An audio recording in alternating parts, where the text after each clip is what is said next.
Welcome back. When it comes to college, deciding where to go might be one of the hardest choices a student can make and a family can make. Beyond programs of study, how can you judge which school will be the best match to be your home for the next 2 to 4 years or beyond? Developmental psychologist and host of the Mom Enough podcast, Dr. Marty Erickson, and she is here with her gorgeous granddaughter, Clara Garner, a college senior, and they're here to talk about college.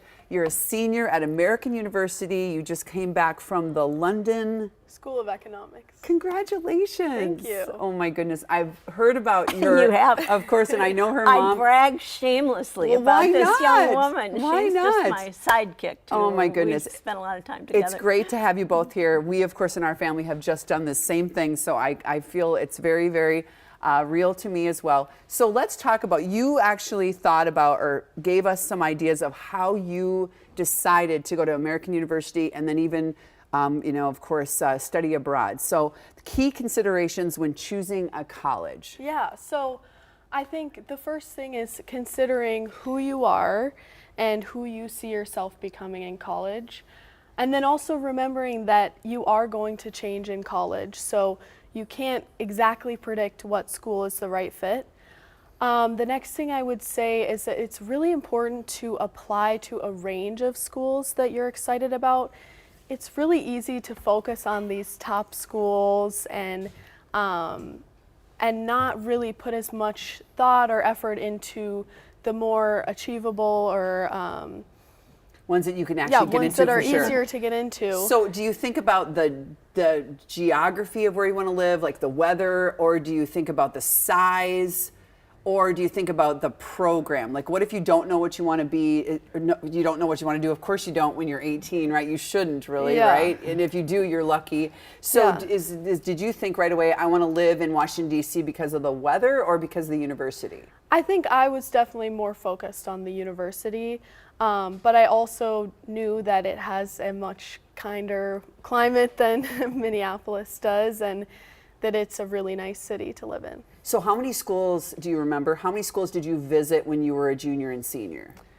Oh, maybe close to 10 or 12 maybe. And is that pretty common, do you think, with It is. families? Yeah, and every family has different resources, and some families can't do that. There are wonderful online tours that you can take. There are. But I think there's no substitute for really going and I would say meeting students there and looking at student life. And I know Clara has talked a lot, just from her own experience, but also from this survey and interviews that she did with other kids, they're not kids anymore, but other young adults right now who are finishing college or in the midst of it, looking back on their search and what they'd do the same, what they would do differently. Yeah, it's And really the important to talk to the people that are social on the things. ground. People are on the ground, they're actually doing it, Yeah. they're your age, versus the person who gives you the tour. Yeah. Right? And I think there's things that I heard from friends that they didn't necessarily consider, like going to a state school in a different state, like how the I guess how that influences the culture of the school, that everyone's from that state. And Or some could be, Yeah. and the economics of that too, Yeah. because that could be less expensive than the private colleges. Do you think size is a huge thing? How big is American University? it's about 8,000 undergrad. Okay, so it's a rather small. And Yeah. did you want to go small? Is that something that you think is important for students to think about? Small, medium, big? Yeah, I think it definitely depends on what kind of student you are.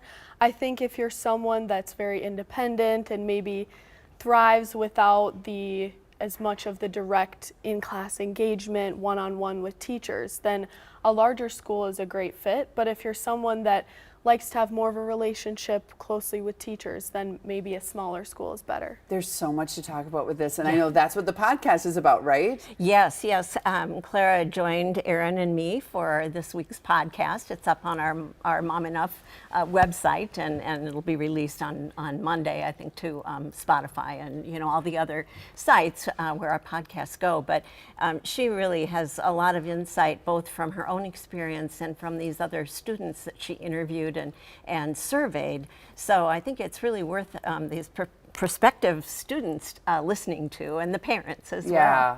I really appreciate your perspective. I know we could talk for a long time. I really appreciate it. But before we go, we have to talk about what happened on Monday, Dr. Marty. Oh. Tell me about this award that you won at the University of Minnesota. Well, I tell you, this was a high point in my life, in my career. I received the highest award that the university gives, other than degrees, and that is the Outstanding Achievement Award. And former President Bob Brunings and Professor Megan Gunner, who's just a rock star in neuroscience and child development, were the two university people who really shepherded my nomination through the university. And then Andre Dukes, who's with Northside Achievement Zone, and former Vice President Al Gore also were a part of the nomination process. Congratulations. And it was just Wow, an look at these amazing event at pictures. Weissman Art Museum, and friends and colleagues from every aspect, of every time of my life. You know? I would have loved to be there, but I was I dropping know. my daughter off at college, so I couldn't do that. Hey, Yeah, congratulations. thank you. So happy to meet you, and I'm Yes. so happy about your future, excited about your future. I can't even imagine. It's really Thank fun. you. Thank you for bringing her in, and thank Well, you for being it's here. my treat. Yeah, Absolutely. Thank you for having us. We have everything on our website for Mom Enough, and you can find out how to listen right now. Coming up